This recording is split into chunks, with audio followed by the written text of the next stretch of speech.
Dear children, today I am going to start with the first chapter of Hornbill, that is, The Portrait of a Lady by Khushwant Singh.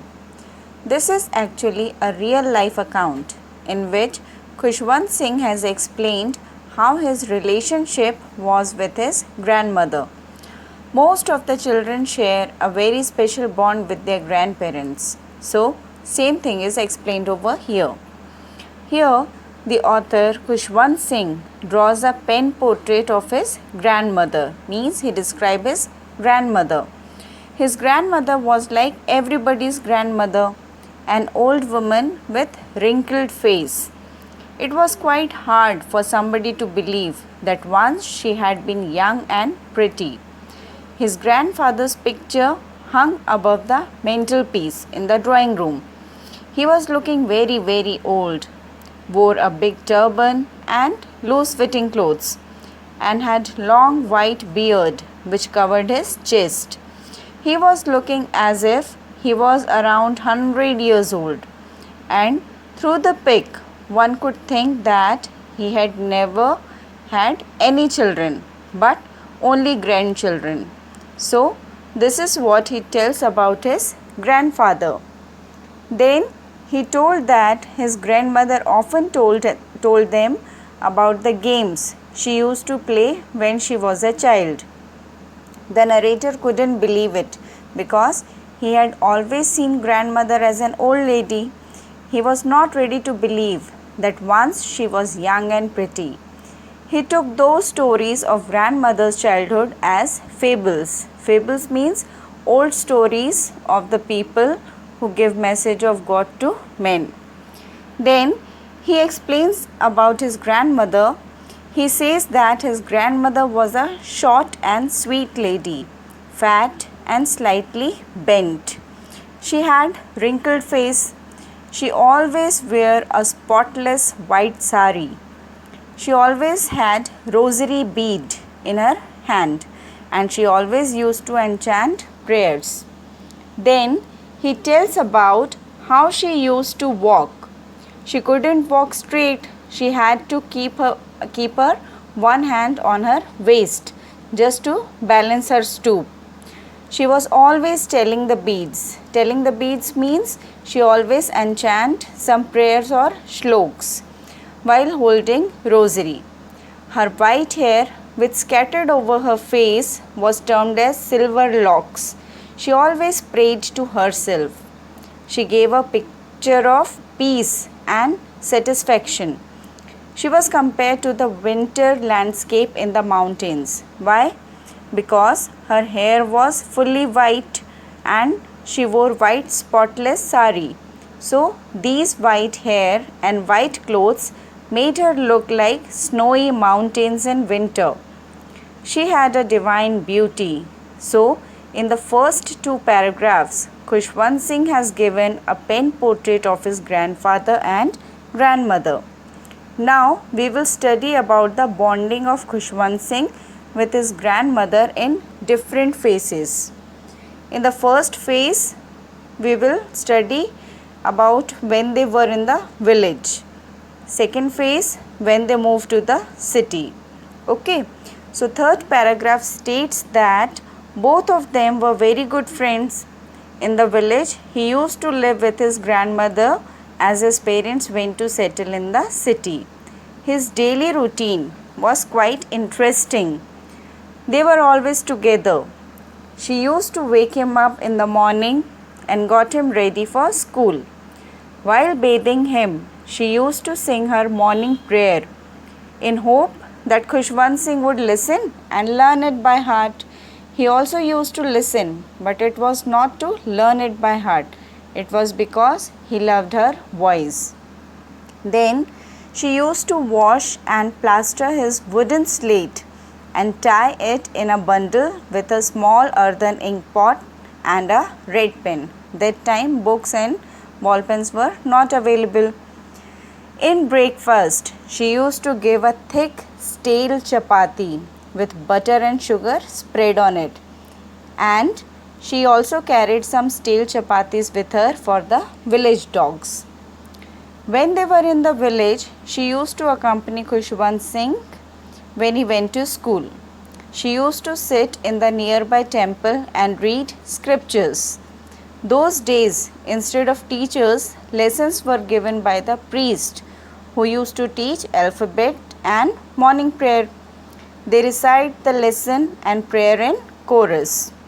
Once the class is over, they would walk back together. On the way, they used to feed the village dogs with stale chapatis, which grandmother had kept with her. Now, there came a turning point in his life. How? Actually, Khushwant Singh's parents were comfortably settled in the city, and so they also moved to the city. Now, they are no longer living in the village. Here in city, they used to share the same room, but now grandmother was not able to accompany him because he started going to school in a motor bus. Now there were no dogs in the street and she was also not going out of the house. So she started feeding the sparrows in the courtyard of their new city house. Years passed and they have a less interaction. For some time she helped him in getting ready for school. When he came back from the school, she would ask him about his studies, that what the teacher had taught. As he was studying in an English medium school, so he used to tell her about the subjects taught in the school, and for that he used English terms like law of gravity, Archimedes principle, etc. So, by hearing this, she becomes sad or unhappy. She feels that there was no teaching about God and scriptures, and she hated English and science. One day, Khushwant Singh told her that they will be given music lessons. She didn't like that, as to her music had lewd association, means it is meant only for the beggars and prostitutes, not for the gentlefolk. She didn't say anything. She was silent, and her silence meant disapproval. Then they rarely talked with each other. After few years, Khushwant Singh went up to university, and so a separate room was given to him. The common link between Khushwant Singh and grandmother was the room which they were sharing. Now that link is broken, but then also grandmother accepted it. Here you can see a highlighted phrase, accepted her seclusion with resignation. It means that grandmother accepted her loneliness quietly. Now she made herself busy with her spinning wheel. She rarely talked to others. She spent her time with the spinning wheel from morning till evening. She relaxed only in the afternoon and enjoyed herself while feeding the sparrows. She would sit in the veranda, broke the bread into little bits and threw them to the sparrows. Hundreds of sparrows collected round her. Now you can see one more highlighted phrase, that is a veritable bedlam of chirpings. It means when hundreds of sparrows collected round her, they created a hell of noise. Then some of the sparrows came and sat on her legs, some on her shoulders, and even on her head. But she never drove them away. Instead, she smiled. Feeding the sparrows during afternoon was the happiest hour of the day for her. Now, Khushwant Singh decided to go abroad for higher studies. Now see, previously they used to spend maximum time together when they were in the village. Then they came to city and shared the same room. Now separate room was given to him. Then slowly there came a distance in their relationship. Now as he had planned to go abroad, the grandmother won't be able to see him for a long time. Khushwant Singh was quite sure that grandmother would be upset, as he was about to leave her for around 5 years, and as she was already too old, so nothing could be said. But she was not upset. She came to leave him at the railway station also and didn't show any emotion. Now also her fingers were busy with rosary and she was enchanting prayer. She kissed his forehead silently.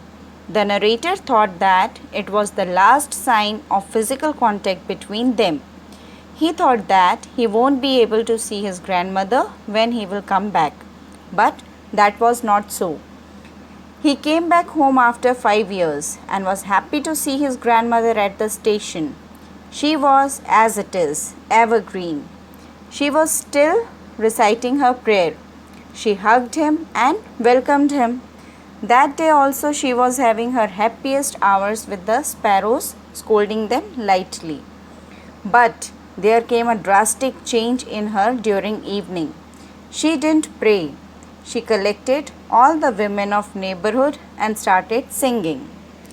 She took an old drum and started thumping it for several hours and sang the homecoming of warriors.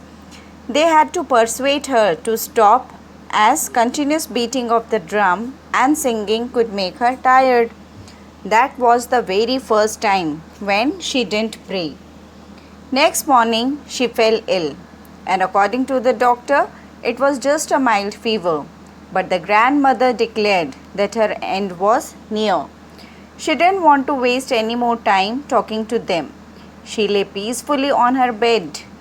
She continued praying and telling her beads, and suddenly her lips stopped moving. Her rosary fell down from her lifeless fingers. Why? Because she was dead. Her face was looking peaceful. Then they lifted her off the bed and laid on the ground.